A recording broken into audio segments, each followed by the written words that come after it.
오늘은 기적 신앙에서 말씀 신앙으로라는 제목으로 은혜를 나누겠습니다. 요한복음 2장부터 보면 예수님은 6월절에 예루살렘에 가셨다가 성전을 정결하게 하셨고 밤에 찾아온 니고데모를 만났습니다. 그리고 고향 갈릴리로 돌아가실 때 사마리아를 들러서 사마리아 여자와 또 사마리아 사람들을 만나셨습니다. 그리고 사마리아에서 이틀 유하시고 갈릴리로 가실 때 제 아들에게 하신 것으로 보이는 말씀을 하셨습니다. 요한복음 4장 44절입니다. 친히 증언하시기를 선지자가 고향에서는 높임을 받지 못한다 하시고, 선지자가 고향에서 높임을 받지 못하는 이유 중에 하나가 어려서부터 익숙하게 보아온 사람을 낮게 평가하기 쉽기 때문이었을 겁니다. 예수라는 청년, 가난한 목수 집안에서 태어나서 자랐지, 이런 인식이죠. 그런데 예상과는 달리 고향 사람인 갈릴리 사람들이 예수를 우습게 보거나 배척하기보다는 영접했다고 말씀하십니다. 4장 45절 갈릴리에 이르심에 갈릴리인들이 그를 영접하니 예수님을 영접했습니다. 이는 자기들도 명절에 갔다가 예수께서 명절 중 예루살렘에서 하신 모든 일을 보았음이더라. 갈릴리 사람들이 예수님을 부정적으로 대할 것이라는 예수님의 전망을 뒤집는 긍정적인 반응을 보인 겁니다. 그렇다면 예수님의 전망이 틀렸을까요? 네. 고향 사람들이 예수님을 영접한 것을 어떻게 이해해야 할까요? 이들이 예수님을 영접한 이유를 예수님이 유월절에 예루살렘에서 행하신 기적들을 보았기 때문이라고 설명합니다. 고향 사람들이 예수님이 행하신 기적을 보고 예수님을 영접한 것은 진정한 영접이 아니라 자기들에게도 기적을 보여줄 것을 기대했기 때문이었을 겁니다. 이들의 영접은 다시 기적을 보여주지 않으면 언제든지 돌아설 수 있는 성격이었습니다. 그래서 예수님은 기적을 보고 믿는 믿음에 문제가 있음을 요한복음 4장 48절에서 말씀하십니다. 4장 48절 예수께서 이르시되 너희는 표적과 기사를 보지 못하면 도무지 믿지 아니하리라. 이 말씀은 표적과 기사를 보고 믿는 믿음에 문제가 있음을 암시한 겁니다. 예수님의 이 말씀은 갈릴리 사람들의 믿음이 매우 피상적이어서 뿌리가 없는 것임을 지적하신 것입니다. 갈릴리 사람들의 영접은 겉으로는 긍정적인 반응처럼 보였지만 실은 진정성이 결여된 반응이었음을 예수님은 아셨습니다. 갈릴리 사람들이 예수님의 기적을 보았기 때문에 그를 영접한 것은 앞에 기록된 이 사마리아 사람들의 이야기와 대조를 이룹니다. 예수님은 사마리아에서 이틀을 머물면서 전혀 기적을 행하지 않으셨습니다.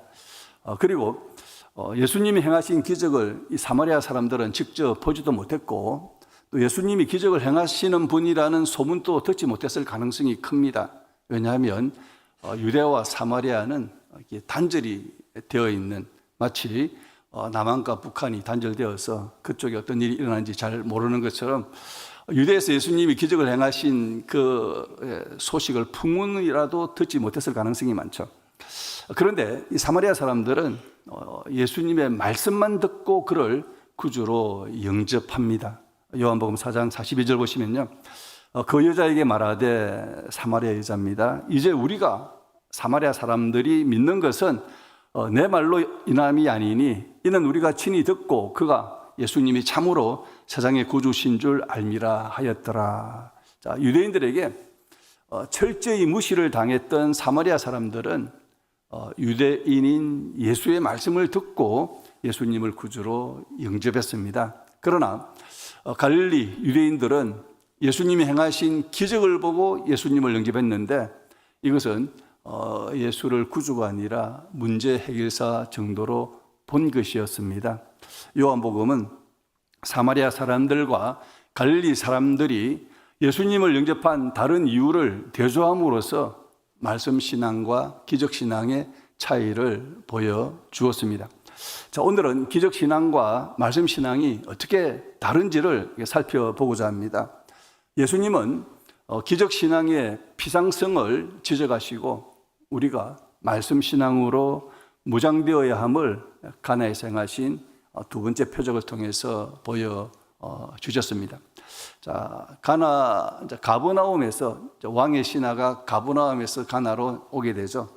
가버나움에서 가나까지 약 30km의 거리를 왕의 신하가 예수를 찾아온 것은 예수님을 문제 해결사로 여겼기 때문이었습니다.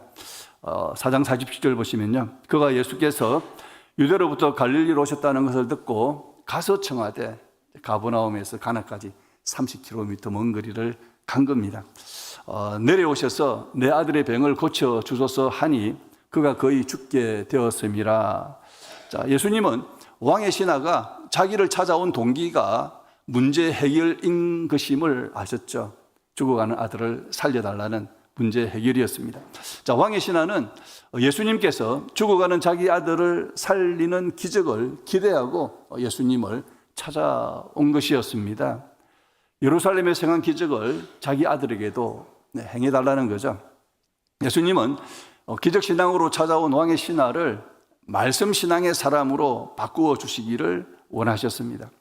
48절 보시면 예수께서 이르시되 너희는 표적과 기사를 보지 못하면 도무지 믿지 아니하리라. 자, 이 말씀은 왕의 신하와 그와 함께 있는 갈릴리 사람들에게 기적신앙에 문제가 있음을 지적하신 말씀입니다. 왕의 신하는 이 말씀을 듣고 자기가 가졌던 기적신앙에 문제가 있음을 깨달았을 겁니다. 왕의 신하는 예수님의 말씀을 듣고는 하여튼 무엇을 깨달았는지 예수님에게 주라는 호칭을 붙이게 됩니다.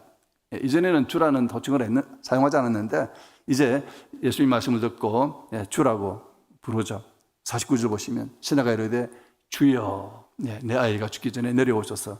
예수님을 주라고 이렇게 부른 것은 문제 해결사라는 단순한 인식에서 자신의 절박한 상황을 어떡할 수 있는 존재로 인식하는 약간의 변화가 생겼기 때문이었을 겁니다. 물론 이 인식의 변화가 기적신앙이 변화되었음을 의미하지는 않습니다. 왕의 신하는 예수를 주라고 고백하면서 여전히 문제 해결에 도움을 청했습니다. 자, 기적신앙은 기적을 보여주시면 믿겠다는 겁니다. 살려주시면 믿겠습니다. 예수님은 왕의 신하의 기적신앙을 말씀신앙으로 바꿔주시려고 말씀을 하시죠. 50절입니다. 예수께서 이르시되 가라, 내 아들이 살아있다 하시니 그 사람이 예수께서 하신 말씀을 믿고 가더니. 말씀신앙은 말씀하셨으니 믿고 순종하겠습니다 라는 겁니다. 말씀신앙은 말씀대로 이루어질 것을 믿고 순종하는 신앙입니다. 기적신앙은 선체험 후 순종입니다. 기적을 보여주시면 순종하겠습니다. 그러나 말씀신앙은 선순종 후 체험입니다. 말씀에 순종하겠습니다. 그리고 그 말씀대로 이루어지는 것을 경험하는 거죠. 자, 예수님은 두 번째 표적을 통하여 제자들이 기적신앙에서 말씀신앙으로 성장해야 함을 가르쳐 주신 겁니다.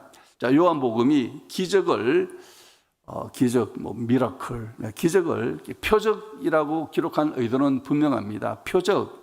표적은 그냥 사인입니다. 사인을 이제 우리 표적이라고 번역했죠.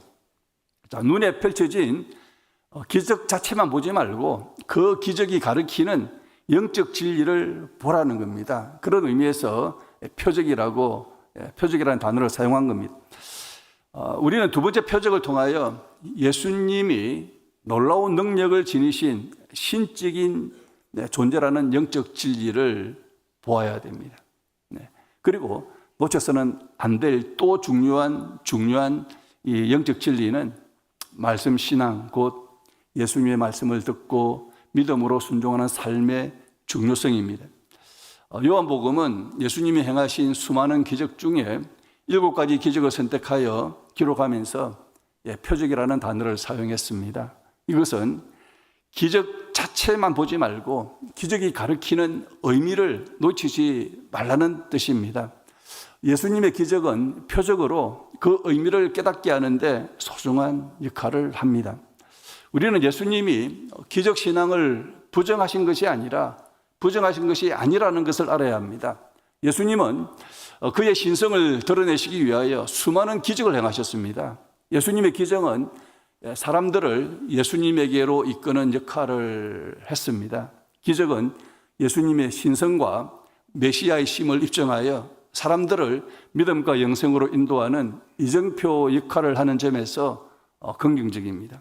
마치 율법이 사람을 복음으로 인도하는 것처럼 기적은 우리를 말씀신앙으로 인도하는 것이 되어야 합니다. 안타깝게도 기적신앙을 벗어나지 못한 사람들은 한결같이 예수님에게서 멀어졌습니다. 예수님께서 기적신앙을 책망하신 것은 기적을 통해 예수가 구주이신 것을, 이 영적 의미를 깨닫지 않고 예수를 통해 문제 해결만 얻고자 하는 그릇된 동기로 예수를 따랐기 때문이었습니다.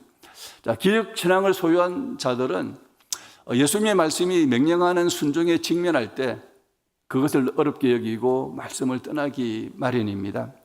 요한복음 6장 60절 보시면요, 제아 중 여럿이 듣고 말하되 이 말씀은 어렵도다 누가 들을 수 있느냐 한데, 예수님 말씀이 이해하기도 어려웠겠지만 또 순종하기도 어려운 말씀이었죠. 예수님은 기적을 보고 자기를 따르는 자들이 더 이상 기적을 보지 못하거나 순종을 요구하는 말씀에 직면할 때 자기를 떠날 것을 아셨습니다. 기적신앙이 말씀신앙으로 이어지지 않으면 자기의 문제가 해결되지 않을 때 신앙을 떠나게 됩니다. 이것은 신앙생활을 하다가 방학에 들어가는 경우입니다. 혹시 여러분 가운데 방학을 조금 지내신 분이 계실지 모르겠습니다. 또 방학으로 끝나니 다행이죠. 다시 돌아왔으니까.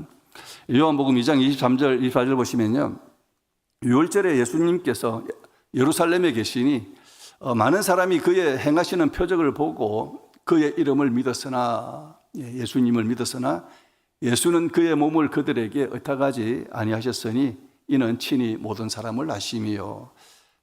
예수님이 행하신 기적을 보고 예수님의 이름을 믿은 사람이 많았습니다. 그러나 예수님은 기적을 보고 자기를 믿은 사람들의 믿음을 다 인정하지 않으셨습니다. 예수는 그의 몸을 그들에게 의탁하지 아니하셨다라는 표현의 의미를 우리가 정확하게 이해할 필요가 있습니다.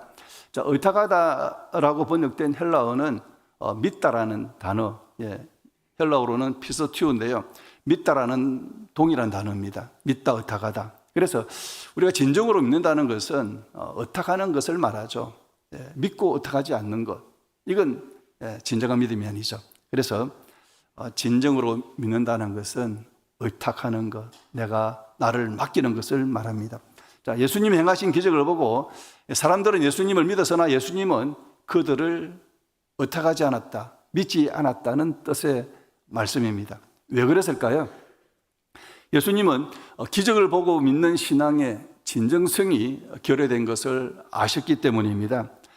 군중들의 믿음이 눈앞의 기적에 매료된 일시적이고 감정적인 반응임을 아셨기 때문에 예수님은 자신을 그들의 가변적인 지지에 맡기지 않으신 겁니다. 요한복음 2장 25절, 또 사람에 대하여 누구의 증언도 받으실 필요가 없었으니 이런 것과 친히 사람의 속에 있는 것을 아셨음이니라. 예수님의 이렇게 전지성을 말하는 거죠. 이 말씀은 신성을 지니신 예수님께서 각 사람의 마음과 그 동기를 아시는 것을 말합니다. 예수님은 기적을 본 군중들이 자기 이름을 믿었으나 그 믿음이 진정한 것이 아님을 다 아셨다는 겁니다. 예수님은 인간의 가변성을 꿰뚫어 보신 겁니다. 오늘 호산나를 외치며 환호하는 군중이 내일 십자가에 못 박으라고 외칠 수 있는 존재라는 것을 아셨다는 거죠. 예수님은 사람들의 변하기 쉬운 한호와 갈채에 마음을 빼앗기지 않으셨습니다. 자, 오병이어 기적을 행하신 후에 사람들은 이러하겠습니다. 사람들은 오병이어의 기적이 예수님께서 영의 양식을 공급하시는 분이라는 영적 진리를 가리키는 표적이라는 것을 깨닫지 못했습니다. 그저 예수님만 따라다니면 육의 양식을 얼마든지 먹을 수 있겠구나, 여기에 이제 마음이 꽂힌 거죠. 예수님은 사람들이 자기를 육신의 양식을 제공하는 임금으로 삼으려는 것을 아시고 이들을 피하셨습니다.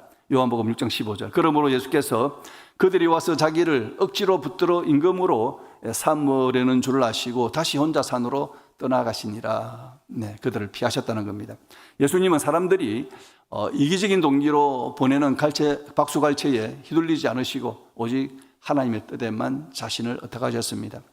예수님은 인간의 본질인 변덕과 가벼움과 연약함을 꿰뚫어 보셨으며 사람들의 박수갈채에 자신을 의탁하지 않으시고 박수갈채를 믿지 아니하시고 오직 하나님의 뜻대로 묵묵히 십자가의 길을 걸어가셨습니다. 기적신앙에 머물기 쉬운 사람들을 말씀신앙으로 변화시켜 주시기 위해서 예수님은 기적을 행하신 후에 또 말씀을 가르쳐 주시기도 하셨습니다. 예수님은 오병이어의 기적을 행하신 후에 그 기적이 가리키는 영적 진리를 자기가 생명의 떡이라는 말씀으로 가르쳐 주셨습니다. 기적만 보고 따르는 신앙은 기적이 사라질 때 믿음도 사라집니다. 기적은 표적으로서 실체를 가리키는 손가락과 같습니다. 손가락이 가리키는 예수라는 실체를 알아야 그 믿음이 사라지지 않죠. 자, 예수라는 실체는 오직 말씀을 들음으로써 올바로 알 수가 있습니다. 기적을 통해서 예수님 놀라운 분이구나, 그 정도 알 수 있지 예수님의 성품이, 예수님이 하시는 일이 무엇인지 알지 못합니다. 오병이어의 기적을 본 사람들은 떡을 먹고 배불러서 예수님을 따랐습니다. 예수가 자신들에게 계속 육신의 떡을 제공할 것이라고 여기고 따랐습니다. 기적신앙에 머무를 때 육신의 떡을 계속 제공받지 못하면 신앙을 떠나게 됩니다. 그래서 예수님은 이들에게 생명의 떡을 먹으라고 말씀을 주셨습니다. 육적 단계에서 영적 단계로 이어지게 하는 것이 말씀, 곧 예수님이십니다. 기적은 예수님을 따르게 하는 동기를 부여하나 예수님을 제대로 따르게 하는 것은 말씀입니다. 그런데 기적신앙에서 한 걸음 더 이동하지 못한 자들은 생명의 떡에 관한 가르침을 어렵게만 여기고 예수님을 떠났습니다. 당장 그들의 관심은 육의 양식이지 생명의 떡, 영의 양식에 대해서는 관심이 없었던 거죠. 요한복음 6장 60절, 제자 중 여럿이 듣고 말하되 이 말씀은 어렵도다. 내가 생명의 떡이라는 이 떡을 너희가 먹어야 된다는 이 말씀이 어려웠던 겁니다. 누가 들을 수 있느냐 한데 이해하기도 어려웠겠지만 또 실행하는 것도 어려웠습니다. 그러자 이들이 어떤 반응을 보였습니까? 6장 66절, 그때부터 그의 제자중에서 많은 사람이 떠나가고 다시 그와 함께 다니지 아니하더라. 그러나 이들과는 달리 베드로는 기적신앙을 뛰어넘어 말씀신앙으로 둬야겠습니다. 요한복음 6장 68절 보시면요, 시몬 베드로가 대답하되 주여 영생의 말씀이 주께 있사오니 우리가 누구에게로 가오리까. 이제 기적을 보고 믿는 게 아니라 말씀에 의지하여 살겠다는 베드로의 고백이죠. 베드로는 기적이 주는 것은 육신의 떡이라면 말씀이 주는 것은 영생하도록 하는 떡인 것을 깨달았습니다.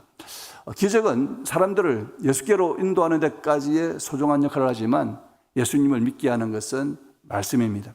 기적은 그것을 행하신 예수님이 신성을 지니신 존재라는 것을 깨닫게 해줍니다. 그러나 그 깨달음은 이기적으로 기능하기가 쉽습니다.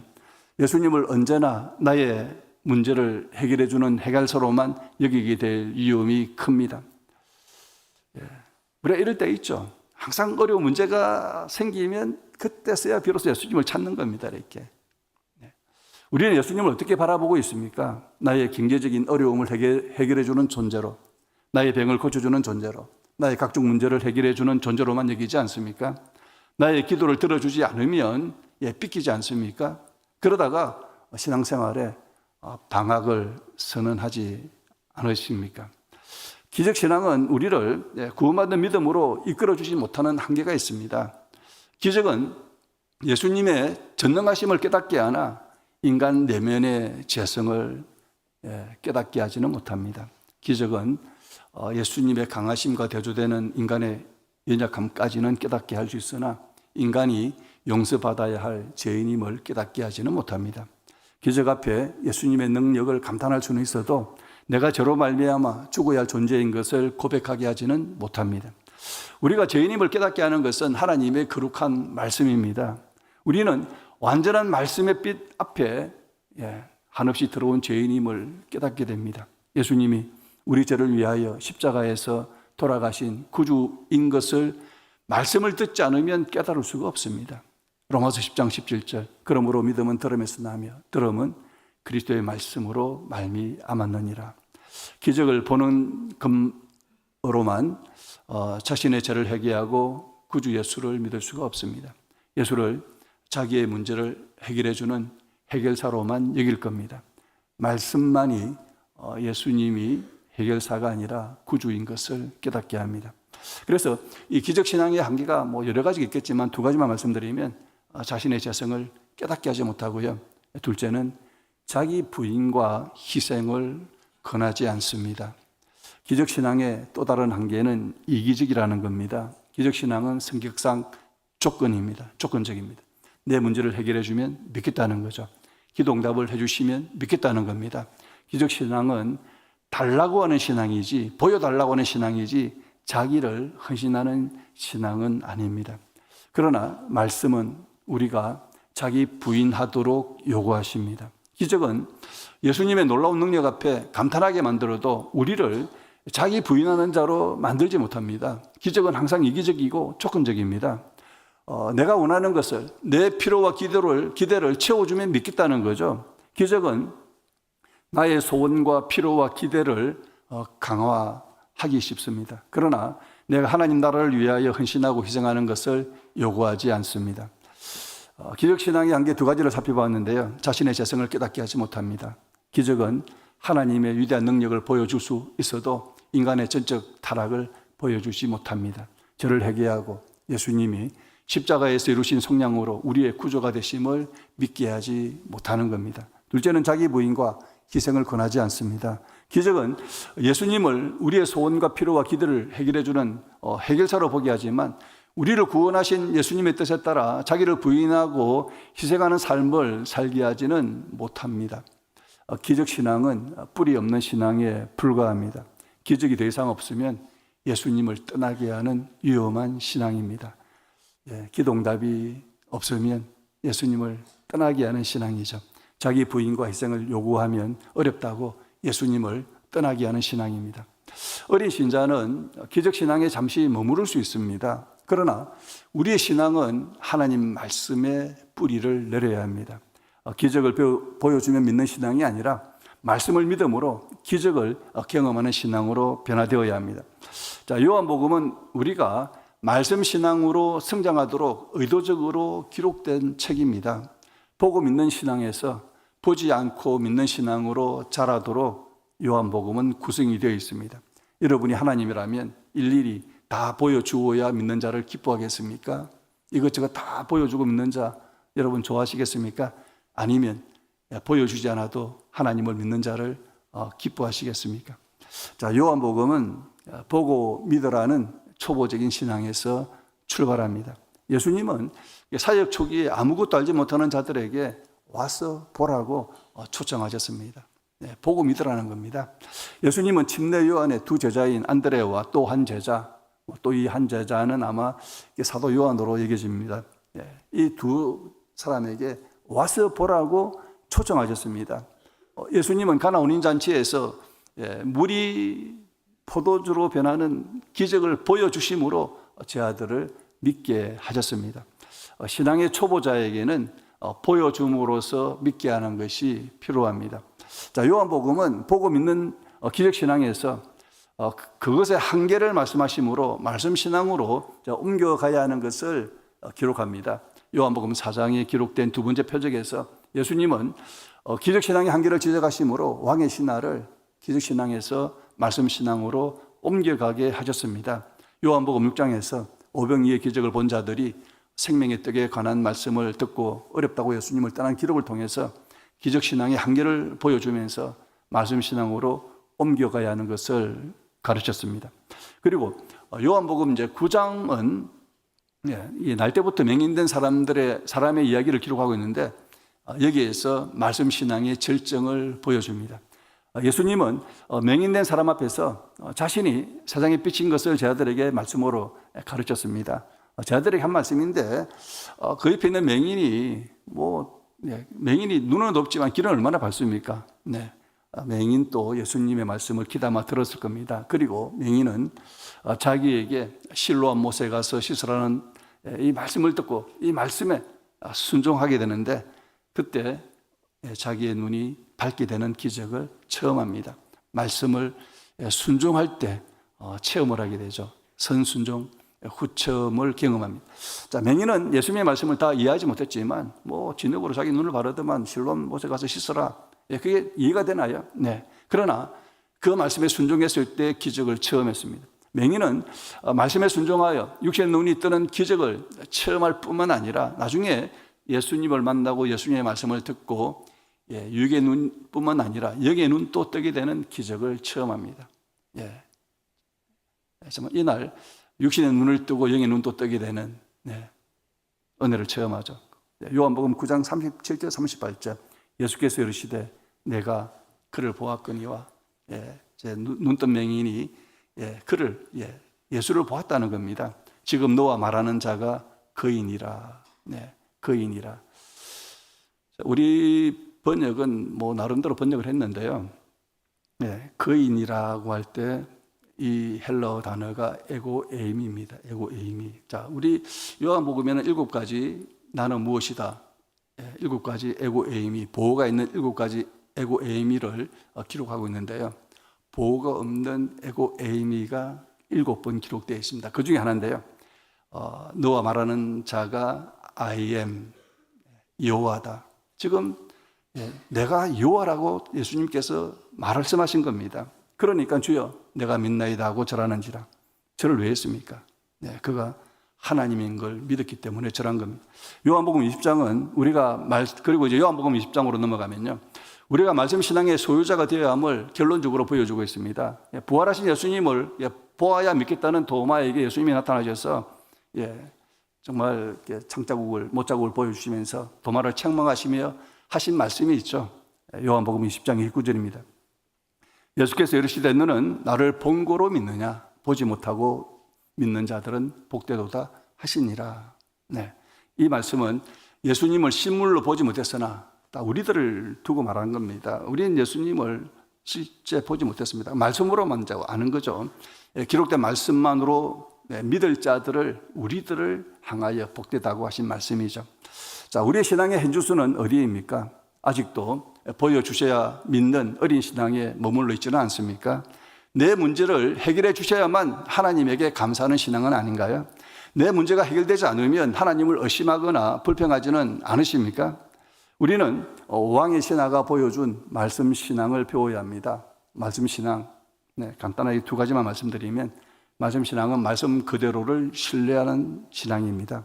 이것은 말씀이 이해가 되지 않아도 말씀이 이루어진 것을 보지 않아도 말씀 그 자체를 신뢰하는 것을 말합니다. 여전히 우리는 좀 설득이 되어야 순종하려고 그러지 않습니까? 설득이 되지 않아도, 이해가 되지 않아도 순종하는 것이 말씀 신앙입니다. 예수님께서 하신 말씀이 어떻게 이루어질지를 모르지만 신뢰하고 순종하는 믿음이 말씀 신앙입니다. 두 번째는 말씀하신 예수를 믿는 신앙입니다. 왕의 신하는 처음에는 말씀을 믿었으나 나중에 그 말씀을 하신 예수님을 믿게 됩니다. 요한복음 4장 53절 그와 아버지가 예수께서 내 아들이 살아있다 말씀하신 그때인 줄 알고 자기와 온 집안이 다 믿으니라. 처음에는 예수님이 주신 말씀을 믿었으나 나중에는 그 말씀을 하신 예수님을 믿었다는 겁니다. 말씀 신앙은 말씀하신 예수님과 인격적이고 친밀한 신뢰의 관계로 형성되어 가야 합니다. 우리가 이렇게 성경에 기록된 말씀이 다 진리라는 것을 우리가 믿을 수가 있습니다. 근데 믿으나 그걸 친밀한 관계성 속에서 하나님의 말씀, 하나님과 친밀한 그 인격적인 관계 안에서 안 믿을 수가 있거든요. 이 말씀 그냥 믿는다고 생각하지만 정말 하나님과의 친밀한 관계 속에서 그 말씀 안에 즐거워하는 건 우리가 못할 수 있다는 겁니다. 말씀 신앙은 말씀 안에서 하나님을 사랑하고 기뻐하는 수준으로 성장된 신앙을 말합니다. 3월부터 시작되는 평일 양육과 주일 양육에 적극적으로 참여하여 말씀 신앙의 사람으로 우리가 변화되어 갔으면 좋겠습니다. 제가 가끔 듣기로는 선교 성경 공부 좀 대충 하자, 그냥 스킵하자, 이런 이야기 좀 들리거든요. 진짜인지 아닌지 잘 모르겠습니다만은 그저 이렇게 열심히 모여서 이렇게 공부하시기 바랍니다. 그리고 또 매일 경건의 시간을 가짐으로써 말씀 안에서 하나님을 친밀히 만나고 성장하는 기쁨을 누리는 자들이 되시기를 주의 이름으로 축원합니다.